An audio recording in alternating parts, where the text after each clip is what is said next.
영적 전쟁에서 승리하라라는 제목으로 오늘 말씀을 통해서 같이 은혜 나누기 원합니다. 오늘의 말씀의 주제는 영적 전쟁입니다. 영적 전쟁. 나는 과연 영적 전쟁을 잘 준비하고 있는가? 오늘 말씀이 굉장히 중요한 말씀입니다. 오늘 말씀만 정말 내 말씀이 되기만 하면 평생 승리하며 살아갈 수 있어요.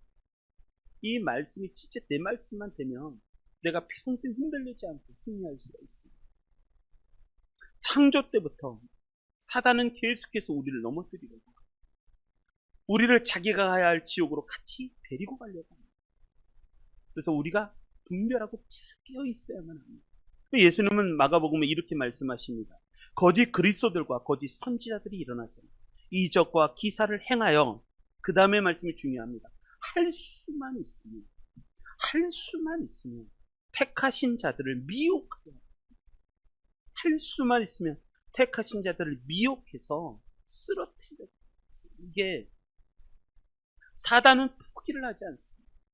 사단은 절대 포기를 하지 않습니다. 믿음이 좋다는 게 뭘까요?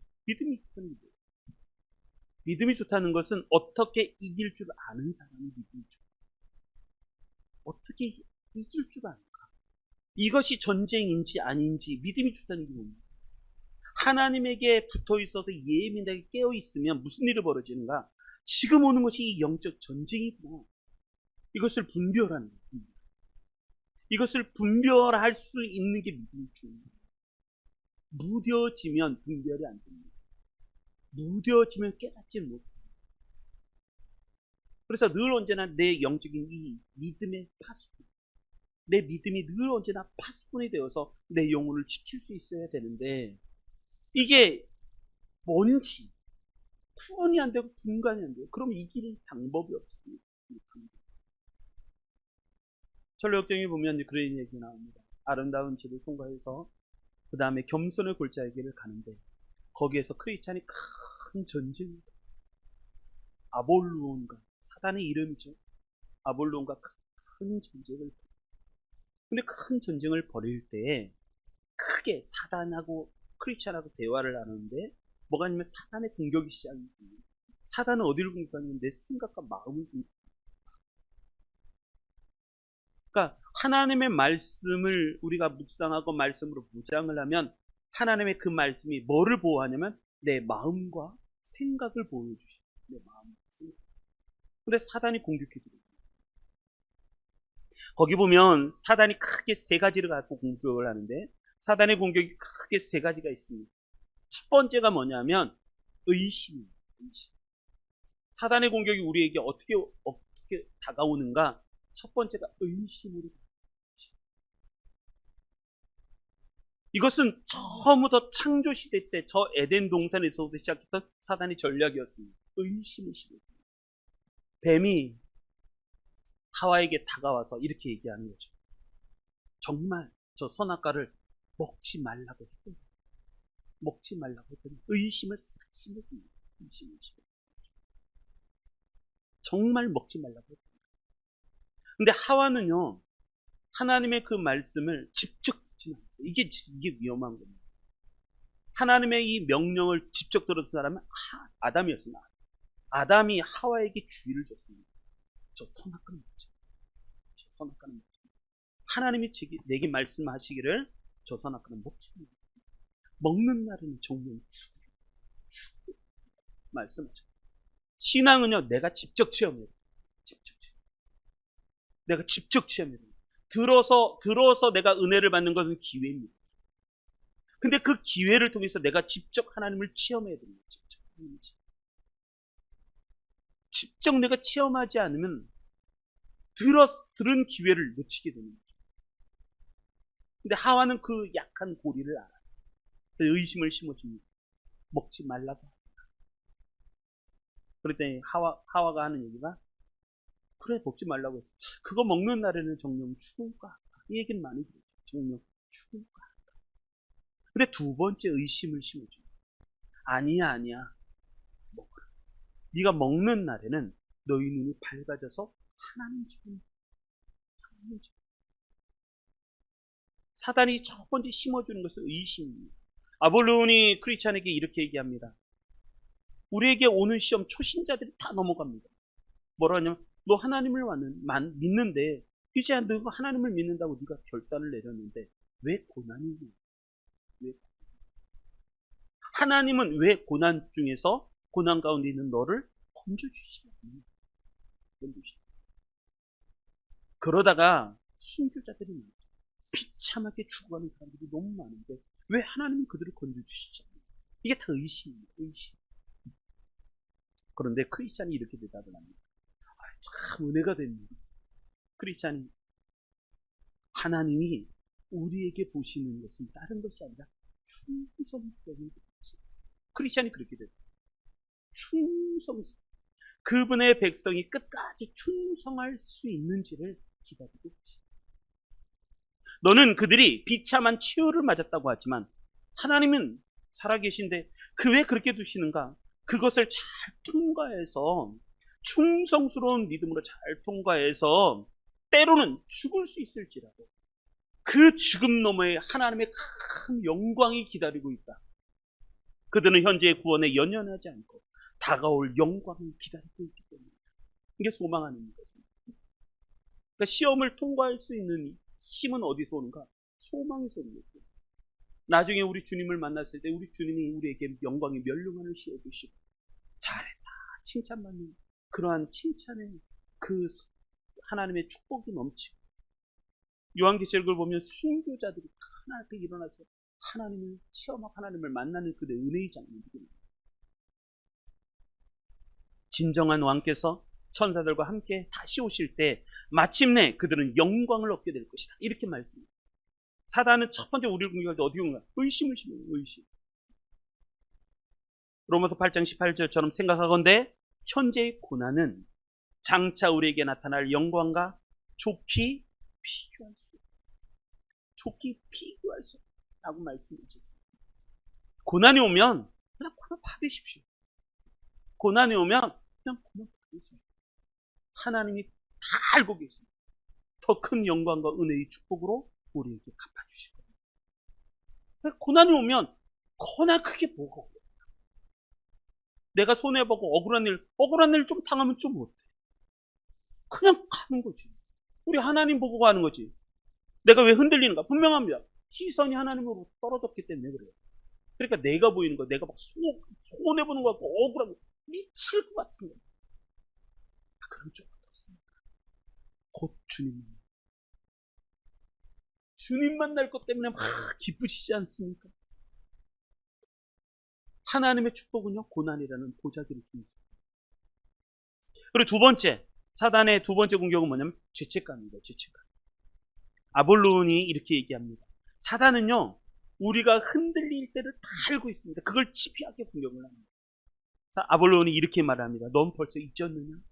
네가 절망에 늪에 빠졌을 때, 네가 죽어갈 때, 네 마음은 흔들리지 않는 네 마음 흔들리지 않는 네 어려울 때 네 마음 흔들리지 않아. 내가 하나님을 믿어야 되나 안 믿어야 되나 흔들리지 않았냐는 거예요. 그거 사단에 그걸 갖고 공격하는 거예요. 그리고 예수님께서 십자가의 보혈로 네 죄의 짐을 풀어주셔야 되는 건데 네 마음대로 그릇된 방향으로 네 짐 벗으려고 하지 않았었느냐. 그러다 고생하지 않았었느냐. 그거 다 안다는 거야. 그뿐이더냐. 네가 잠을 자다가 어렸을 때도 잠을 자다가 네 품속에 있던 귀한 그 두루마리 귀한 거 하나님이 주신 선물 그거 잊어버리고 다니지 않았었느냐. 다 안다는 거예요. 베드로처럼 네가 기도해야 될 때 잠자지 않았었느냐. 뿐만 아니라 너 사자를 보자마자 도망갈 생각하지 않았냐는 거예요. 어려운 일 위험한 일을 만나면 도망치고 싶었던 그런 마음 네 가운데 있지 않았었느냐. 난 다 알고 있다.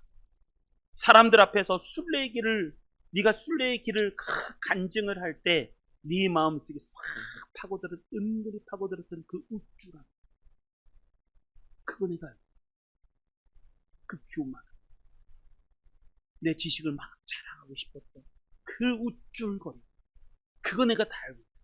그러니까 사단은요 우리가 흔들릴 때 이것이 죄의 길을 아슬아슬하게 걸어가고 있는 것을 사단이 다 안다는 거예요.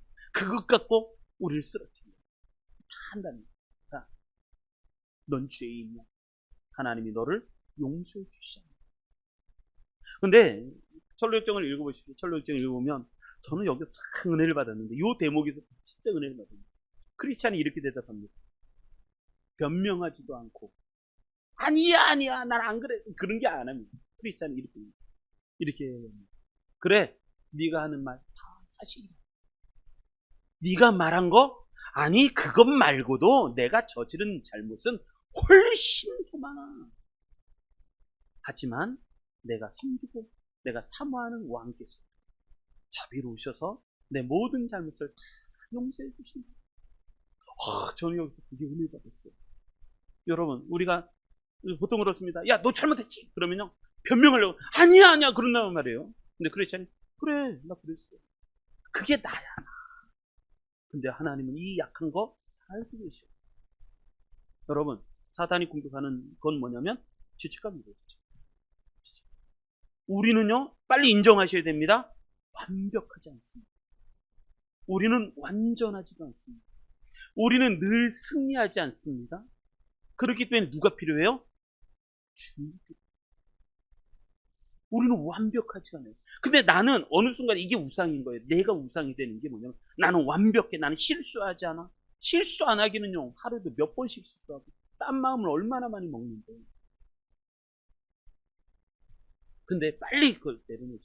나는 완벽하지 않아. 나는 연약하다. 나는 아직도 의로움은 받았지만 나는 아직도 죄 가운데 걸어가고 있어서 쓰러질 수 있어.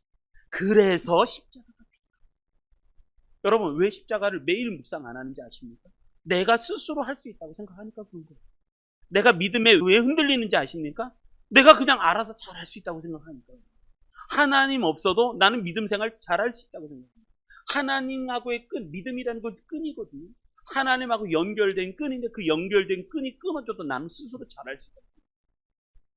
포도나무 가지가 포도나무에서 끊어져도 난 잘 할 수 있다는 거죠. 조금만 지나보십시오. 그 믿음이 다 말라. 그리고 죽어버려. 진짜 믿음은 하나님을 의지하는 믿음이죠. 그래서 믿음이잖아요. 내 힘이 아니라 하나님의 힘, 하나님의 은혜로 내가 살아요. 그게 죄책감. 사단은 그걸 믿다. 그리고 세 번째 사단은 공격하는 거 뭐냐면 실패의식입니다. 실패의식. 아볼론이 이렇게 얘기합니다. 너 나 배신하지 않았느냐? 그러면서 하는 얘기가 이렇게 얘기합니다. 한 번 배신한 놈이 다시 두 번은 못하겠냐? 너 한 번 나를 배신했는데 하나님을 넌 배신하지 않겠느냐? 여러분 사단이 그렇게 공격합니다. 주일날 모임을 막 합니다. 주일날 모임을 막 하는 딱 이렇게 얘기합니다. 야 우리 저기 일이 있어서 가는데 한 번만 빠져. 한 번만 빠져. 아씨 아니야 그래도 아니야 한 번만 빠져. 한 번만. 그게 시험이에요. 그게 시험. 사단아 물러가라 이래버려야 되는데 그게 아니라 한 번? 그래 한 번 빠지잖아요. 이제 그 다음부터는 얘기합니다. 야 또 무슨 일이 있어서 어디 가자. 그러면 뭐냐면 아 나 예배 가야 돼. 그러면 뭐라느냐. 또 저번에도 빠졌죠. 저번에도 빠졌죠. 술자리에 가면 또 항상 그렇습니다. 술 받아놓기만 해. 한 잔만 마셔. 한 잔만 마셔. 그러다가 한 번 마셔요. 그 다음에 나 안 마셔. 너 저번에도 마셨잖아. 너 저번에도 마셨.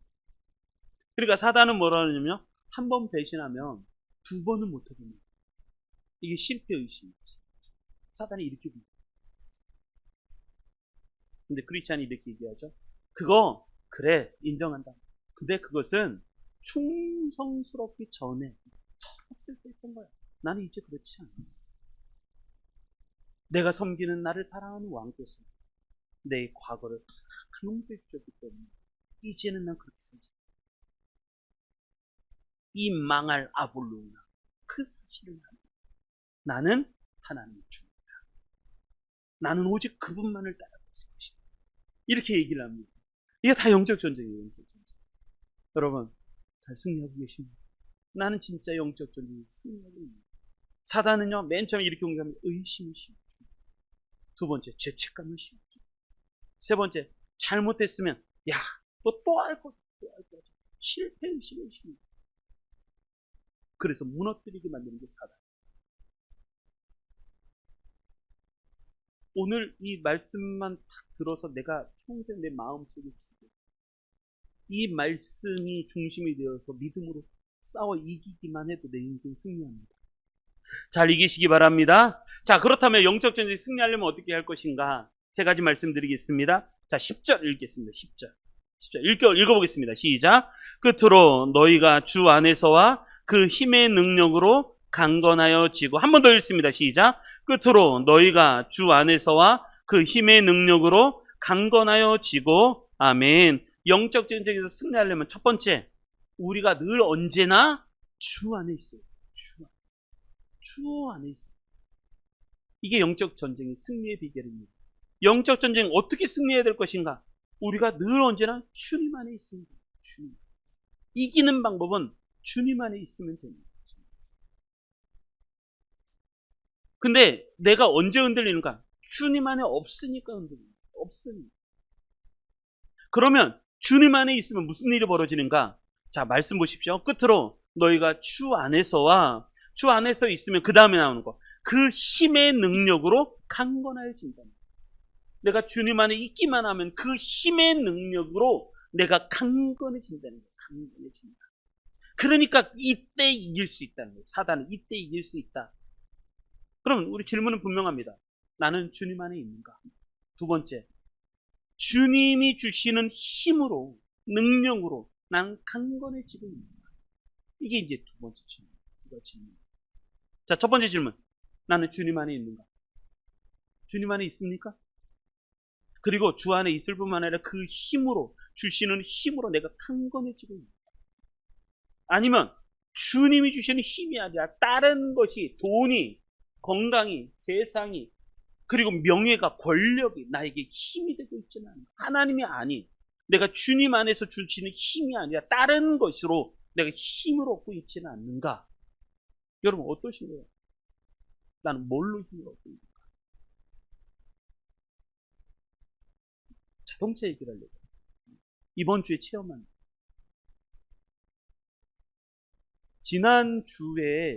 지난주가 우리 아내가, 사모가 의정부를 다녀왔습니다. 의정부를 다녀오는데 또 장모님께서 이렇게 뭐 싸주셨습니다. 참 우리는 은혜 가운데 살고 있습니다. 여러 가지 싸주셨는데 이제 그러고 나서 이제 우리 교회로 왔습니다. 교회로 와서 이것도 내려놓고 그러고 나서 이제 내가 남자니까 힘을 써야 되니까 무거운 거 절대 듣지 마. 내가 다 늙고. 그래서 내가 다 들어주려고 해서 우리 집에 왔습니다. 근데 차를 봤어요. 내가 깜짝 놀랐어요. 보통 차 바퀴가 이렇게 돼 있잖아요. 근데 뒷바퀴가 뒷바퀴가 이렇게 돼 있는 거예요.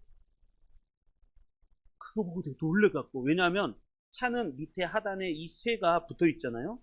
근데 이 쇠 왼쪽에 있는 뒷바퀴에 쇠가 거의 조금 남기는 끊어져 있거든요.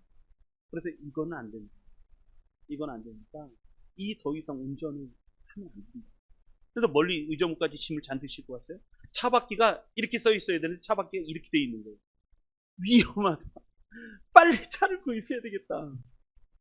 이제부터 이제 문제가 시작됐어요. 그래서 멀리 갈 일이 많은데 이 차가 문제가 있으니까 어떻게 해야 될까? 그러고 나서 이제 한참 차를 구했습니다. 차를 구하러 다녔어요. 화요일 날이었습니다. 차를 구하러 갔습니다. 안산에 갔습니다. 안산에 가서 이 차도 보고 저 차도 보고 그랬는데 한 차는 참 좀 아쉬운 게 있어요.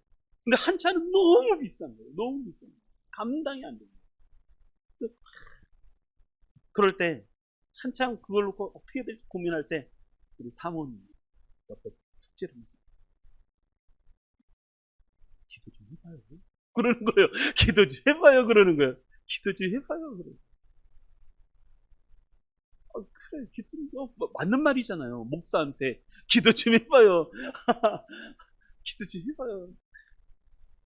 맞는 말이잖아요. 아멘. 그리고 나서 그게 이제 월요일 날이었고 이제 화요일 날 새벽에 아침에 새벽이 막 기도를 하는데 하나님 차가 없으니까 차 좀 주십시오. 차가 없으니까 찾으십시오. 한참 기도하는데 하나님이 주시는 말씀이 뭐냐면 더 찾아보라. 더 찾아. 왜 제가 반문했죠. 하나님 다 찾아봤는데 한 번 찾아본 게 아니라 수십 번을 봤거든요. 수십 번을 다 찾아봤는데 아니다. 더 찾아봐. 그래서 기도를 바꿨습니다. 하나님 내가 혹시 못 본 것이 있으면 내 눈이 열려지게 해주십시오. 그리고 내가 못 본 것이 있으면 그것을 보게 해주십시오. 그래서 기도를 하기 시작했어요. 한참을 기도했어요. 그리고 아침에 이제 끝나고 나서 기도 끝나고 나서 말씀을 보고 그리고 나서 또 찾아봐야 될 거 아니에요. 왜 차가 바퀴가 이렇게 돼 있습니까? 멀리까지 못하니까 한참 찾아봤습니다. 찾아보는데 분명히 내가 본 자리를 지나가. 분명히 사이트 다 보고 봤어요. 분명히 봤는데 다시 찾아볼 때 어떤 한 매물이 탁 나왔습니다. 근데 내가 원하는 게 딱 그 지점. 너무너무 신기한 거. 너무너무 신기한 거. 됐다. 이거다. 이거. 하나님이 이렇게 보게 하시는 거. 이거다. 이거다. 그리고 나서 이제 그것을 생각을 하고 그리고 나서 이제 그 차를 이제 어떻게 해갖고 주문을 했습니다. 그리고 수요일 날 차가 왔습니다. 근데 또 되게 은혜됐던 게 차 번호판이 있잖아요. 차 번호판에 주님이라는 글자가 있는 거예요. 할렐루야. 뭐 다 안 믿으셔. 차 번호판에 주님이라는 글자. 난 그거부터 너무 은혜가 되었어요. 옛날에는 고였거든요. 고가 높을 거든지 앞으로 고 하든지 하여간 고였어요. 27고. 근데 이번에 차는 주가 써요. 그 보니까 너무 막 할렐루야. 딱 봤는데 우와 이건 주님이 주신 차. 그러니까 주자가 써요. 주자. 그리고 나서 목요일날 새벽에 여기서 우리가 예배당이잖아요. 예배를 드리면 해가 그러니까 봄 여름쯤엔 해가 어디서 뜨냐면 이쪽에서 뜹니다. 이쪽으로 해가 그래서 햇빛이 이렇게 비추거든요.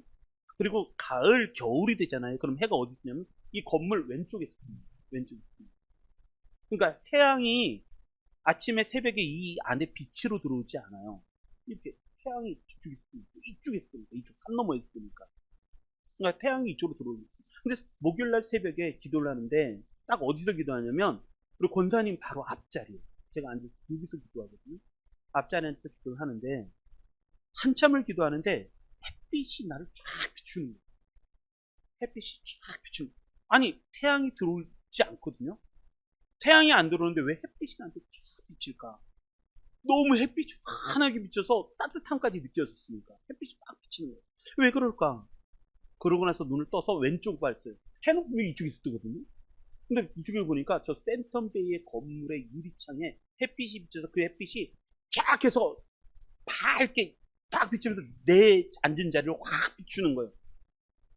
이야, 이게 뭐지? 근데 그때 딱 마음을, 하나님 주신 마음이 딱 그거였어요.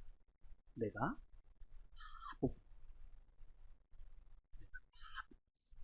그리고 내가 알고 내가 알고 그 마음이 마음속에 확 들어오는데 제가 그때 말씀을 묵상을 했던 게 그거였어요. 주 안에서 주 안에서 그리고 그 힘과 능력 하나님이 주시는 힘과 능력 우리가 강건해진다 라는 말씀을 놓고 기도하고 있을 때 그랬었어요. 그 말씀을 하나님 하시면 내가 다 하나님 내가 다 말씀을 주시는데 그때 그 고민이었어요. 내가 정말 주 안에 있는가? 그리고 주님이 주시는 주님이 주시는 힘으로 내가 강건함을 얻고 있는가? 이 말씀이 은혜가 있어요. 여러분 두 가지 질문. 첫째, 나는 주 안에 있는가? 두 번째, 주님 안에 있을 때 주님이 주시는 힘으로 내가 강건함을 얻고 있는가? 영적 전쟁에 승리하는 것은 내 힘이 아니에요. 하나님이 내게 주신 은혜로 승리하는 은혜.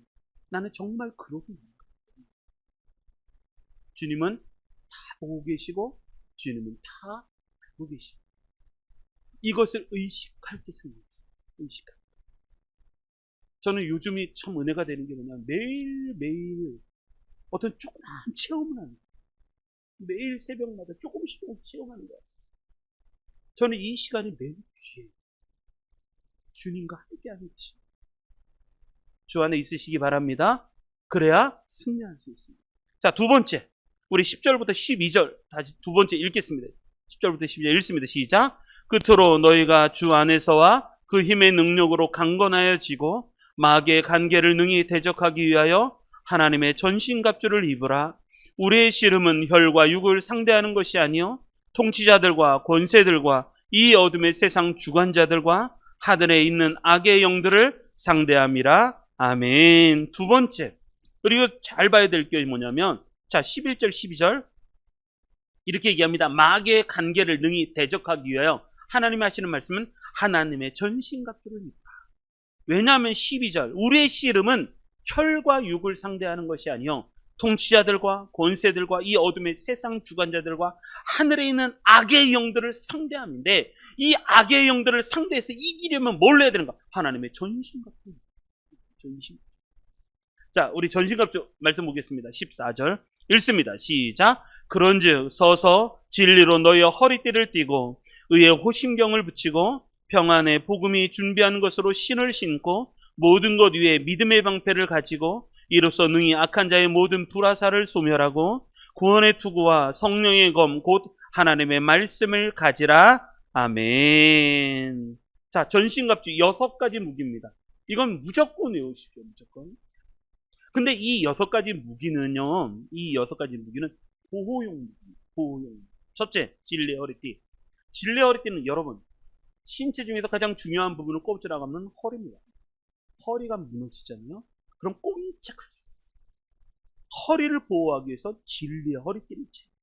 여러분, 허리를 다치면 설 수도 없고 앞으로 나갈 수도 없고 무장도 할 수가 없습니다. 그래서 가장 먼저 무장을 할 때는 허리에 띠를 띠고 허리를 보호할 수 있어요. 허리. 옷을 여미고 그래야지 무장이 시작이 됩니다. 그런데 문제는 진리라는 거지. 알레데이아. 이 진리라는 문제죠. 진리. 왜 진리로 무장해야 되는가? 지금의 시대를 포스트 모더니즘이라고 말합니다.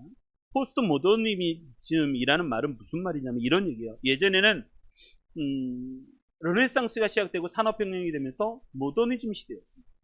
근대화라고 합니다. 근대화. 이때는 가히 500년 이상을 이성과 과학의 시대라고 말했습니다. 이성과 과학이 전부인 줄 알았어요. 그러다가 이성과 이 과학, 이성주의, 과학주의가 무너져 내렸습니다. 그게 뭐냐면 20세기 초반에 대전쟁이 벌어졌다. 세계 1차 대전, 2차 대전이 벌어져서 전 세계가 전쟁의 화막 가운데 확 들어갔습니다. 그래서 수천만 명, 거의 몇억 명이 죽었어요. 유럽은 이 인류가 3분의 1이 죽었다고 합니다. 어마어마한 숫자가 죽었어요. 그래서 그 다음에 생긴 게 포스트 모더니즘. 모더니즘은 이성주의, 과학주의가 전부인 줄 알았습니다. 그런데 이게 무너지고 전쟁으로. 이 이성과 과학이 사람을 죽입니다. 그래서 나온 게 포스트 모더니즘. 그러니까 이성도 믿을 게 못 되고 과학도 믿을 게 못 된다는 거예요. 그래서 포스트 모더니즘. 그래서 나온 게 뭐냐면 진리는 없다는 거예요. 진리는. 지금의 시대는요, 진리를 구하지 않습니다. 진리는 없다는 거죠. 이성도 믿을 게 못 되고 과학도 믿을 게 못 되고. 그래서 뭐냐면 진리가 없다는 거예요. 진리. 지금 시대가 이런 시대입니다. 이런 시대에 우리가 무장해야 될 첫 번째 무장은 진리를 허리띠를 띠고. 철로역정에 보면 허영희 씨가 짱이 있습니다. 허영희 시장. 허영희 시장에 갔는데 사람들이 막 사라는 거예요. 우리는 없는 게 없으니까 다 사라는 거야. 다 있으니까 사라는 거예요. 근데 크리스찬이 이렇게 얘기합니다. 우리가 찾는 것은 당신들에게 없다는 거예요. 우리가 찾는 것은 당신들에게. 그랬더니 난리가 났어요. 왜 없냐? 다 있는데 없다는 거예요. 그랬더니 이 사람들이 크리스찬을 데리고 재판장에 가져갔습니다. 네가 찾는 게 뭐냐? 그랬더니 내가 원하는 거 여기 없다. 그럼 네가 찾는 게 뭐냐? 우리는 진리를 사. 근데 그 진리는 이곳에는 없어요. 진리는 하나님께서 왕을 찾는 자에게 주시는 거기 때문에 이 허영의 신이 여러분, 예수 믿는 사람들은 첫 번째 부장이 뭐냐면 진리의 허리띠를 치. 우리는 교회가 강한 것은요, 진리를 붙잡기 때문이다. 진리를 붙잡기 때문이다. 그리고 두 번째, 이 진리라는 게 뭐예요? 예수님이잖아요. 예수님으로 무장을 해야, 여러분, 예수님 외에는 기억. 구원의 길은요, 예수님 외에는 없어요. 인간이 노력해서 될 문제가 아니에요. 예수님 직접 만나주시고 은혜 주셔야 구원의 역사가 일어납니다. 그게 중요해요. 두 번째, 의의 호심경. 호심경이라는 게, 이 호자가 뭐냐면, 호심경, 이게 보호할 호자잖아요. 마음심. 그러니까 마음을 보호하는 거울경자니까, 거울이란 마음을 보호하는 거울. 옛날에는 흉배라고 했죠. 이 흉자가 가슴 흉자, 이 등배자잖아요. 가슴과 등을 보호하는 거. 흉배라고 했었는데 이것을 번역을 새로 했어요. 그게 뭐냐면 호심경. 마음을 지키는, 그러니까 내 심장을 보호하는 거울이라는 말이에요. 심장. 내 속에 있는 믿음, 마음, 영혼. 이게 무너지면 다 무너집니다. 그러니까 내 마음을 지킬 수 있어요. 사단이 내 마음을 공격하지 못해요. 그것을 지키는. 근데 그게 뭐냐면 의라는 거예요. 의의 호심경. 호심경도 중요하지만 의라는 말이 더 중요합니다. 언제 내 마음을 지킬까? 바른 길 가십시오. 죄 짓지 마십시오. 죄를 짓는 순간에 마음이 무너져요.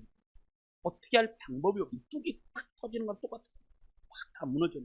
근데 내가 고난을 받더라도 내가 의로운 길을 걸어가면 내 마음을 지켜. 의로워지시기 바랍니다. 의로운 삶을 잘못하시면 다 무너집니다. 반드시 드러나게 되어 있어요. 반드시. 그래서 의에 오시려, 의라는 말이 더 중요해요. 세 번째, 신발입니다. 신발. 다리와 발을 무장하는 거예요. 다리와 발. 어디를 가더라도 안전하게 지키는 다리와 발.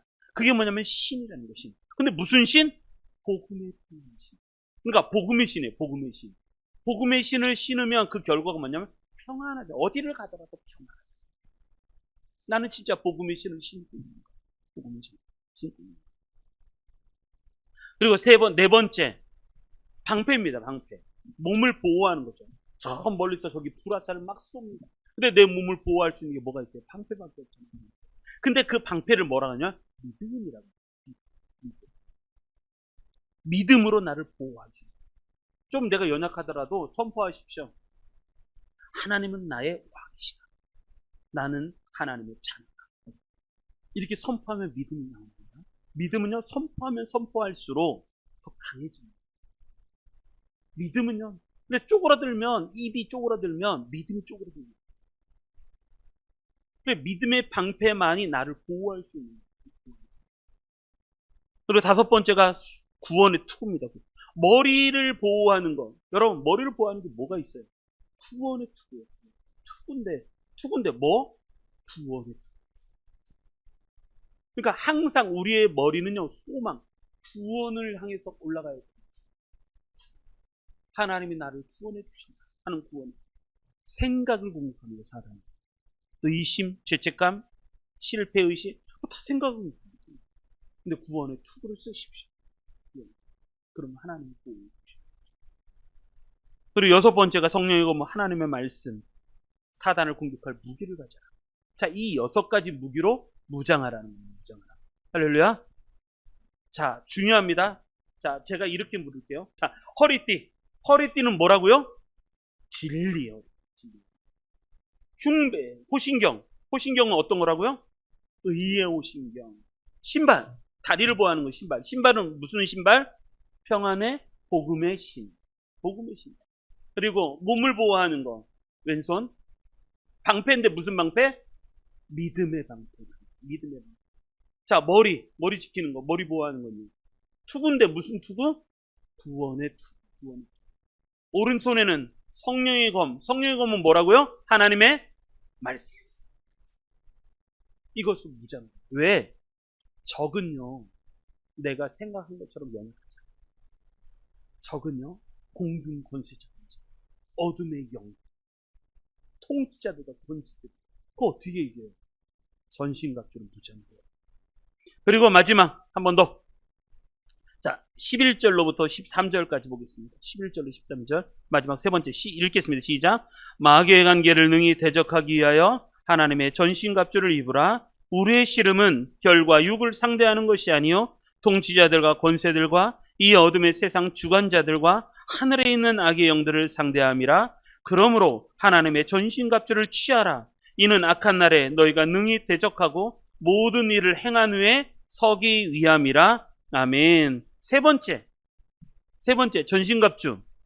이게 어떻게 보면 가장 중요한 부분입니다. 세 번째, 그건 뭐냐면 겸손이에요. 우리가 사단을 이길 수 있는 가장 중요한 무기 중에 세 번째, 그건 뭐냐면 겸손이에요. 왜 겸손입니까? 12절이 중요합니다. 12절. 우리의 씨름은 혈과 육을 상대하는 것이 아닙니다. 통치자들과 권세들과 이 어둠의 세상 주관자들과 하늘에 있는 악의 영들을 상대하기 때문에 이것을 내 힘으로 어떻게 이겨요? 겸손이라는 말은 뭐냐면 내 힘으로 이길 수 없다는 말이에요. 왜 우리가 전신갑주를 취해야 할까요? 내 힘으로 이길 수 없기 때문에. 내 힘으로 이긴다 생각하면 내가 하잖아요. 근데 그렇지 않아요. 영적 전쟁은 내 힘으로 이기는 것이 아닙니다. 이것은 은혜로 이깁니다. 하나님 주시는 힘으로 이깁니다. 그래서 이 전쟁터가, 설로역정에 보면 이 전쟁터가 어디냐면 겸손의 골짜. 저는 그게 참 이해가 안 갔어요. 아볼론과 전쟁을 벌이는데 그 전쟁터가 어디냐면 겸손의 골짜. 왜 그럴까? 근데 그 왜 그럴까의 답을 어디서 찾냐면 이권에 나옵니다. 왜 겸손의 골짜입니까? 이권에 보면 그 답. 그 앞에 크리스티아나가 아내와 자식들이 이제 크리스찬이 갔던 길을 그대로 따라갑니다. 근데 따라갈 때 거기를 이제 도와주는 사람이 함께 따라가는데 거기 오면 크리스찬이 아볼론과 싸워서 승리한 곳이라고 큰 팻말이 있습니다. 그런데 이 싸움터가 어디는 겸손의 골짜기입니다. 크리스찬이 왜 이 싸움을 싸우게 됩니까? 겸손하죠. 그걸 뭐라고 설명하냐면 겸손의 골짜기를 내려올 때 미끄러져서 몇 번을 넘어집니다. 크리스찬이 몇 번을 넘어져서 겸손의 골짜기에 떨어졌을 때 그러니까 아볼론 사단이 공격해 들어오더라. 이걸 설명합니다. 그게 이권이 나옵니다. 여러분, 우리가 전쟁을 할 때 첫째, 우리 가장 이 마지막 세 번째인데 가장 중요한 게 뭐냐면 겸손히 전쟁을 대면하시기 바랍니다. 이거 정말 내 힘으로 이기는 전쟁이 아니기 때문입니다. 네. 그래서 철저하게 우리는 하나님을 의지. 신앙생활은 철저하게 하나님을 의지. 그러지 않으면 내가 나를 의지하는 순간 그때부터 흔들립니다. 성경에는 이런 말씀이 있습니다. 하나님을 사랑하라. 마음을 다하고 목숨을 다하고 힘을 다하고 뜻을 다해서 하나님을 사랑하라. 내 이웃도 내 몸처럼 사랑하라. 그런데 이 말은 없어요. 네 자신을 사랑하라. 이런 말은 없어요. 오히려 뭐냐면 너는 너를 네 십자가를 지고 나를 따라와. 왜냐하면 가장 큰 적은 어떻게 보면 이렇습니다. 나입니다. 가장 큰 적은 나입니다. 내가 이 영적 전쟁의 가장 큰 걸림돌이 왜? 나는 끊임없이 내 머리를 의지하고 경험을 의지하고 내 생각을 의지하기 때문에 내 판단을 의지하기 때문에 하나님을 의지하지 않게 됩니다. 그래서 끊임없이 우리는 나를 의지하지 마십시오. 내가 의지할 것은 하나님밖에 없어요. 그래서 겸손은 그냥 누가 전쟁에 승리하는가 혈기 있고 힘이 있고 헌신 많이 하고 막 그런 게 아니라 겸손한 사람이. 여러분, 교회는요 철저하게 겸손. 어거스틴에게 말하자면 어거스틴에게 질문합니다. 크리스찬이 가져야 될 덕목이 뭐냐? 세 가지 덕목이. 첫째도 둘째도 겸손. 셋째도 크리스찬은 겸손. 그래야지 어둠에 승리할 수 있어요. 나를 과신하지 마십시오. 나는 우리가 뭐라고 합니까? 우리는 바람 조금만 불면 흔들리는 나를 믿지 마십시오. 하나님을 믿으십시오. 그래야 승리. 그러고 나면 13절. 그러므로 하나님의 전신갑주를 취하라. 이는 악한 날에 너희가 능히 대적하고. 그래야, 왜냐하면 적이 너무 강하기 때문에. 적이 너무 강해요. 통치자들과 권세들과 이 어둠의 세상 주관자들과 하늘에 있는 악의 영인데 어떻게 이겨요, 이 악을? 그래서 하나님의 전신갑주, 겸손하게 전신갑주를 취하였을 때 악한 날에 능히 대적할 수 있어요. 그래야만이 악한 날에 능히 대적하고, 그리고 결과죠. 그 모든 일이 끝난 후에, 행한 후에 버티고 서 있을 수 있게 만드는 힘. 그게 어디서 나오는? 겸손한 것. 자, 잘 승리하시기 바랍니다. 이게 승리의 방법입니다. 첫 번째, 승리하는 방법. 첫 번째, 주님 안에 있어요. 주님. 두 번째, 전신갑주를 입죠. 세 번째, 겸손. 전쟁터는 겸손의 골자. 오늘 말씀 정말 중요한 말씀. 정말 중요한 말씀. 끊임없이 사단은 포기하지 않습니다. 예수님도 쓰러뜨리려고 했는데 사단은 절대 우리를 포기하지 않습니다. 그래서 영적으로 잘 무장하셔서 승리하는 또 오늘 한 주 또 10월달 되시기를 주님의 이름으로 축원합니다.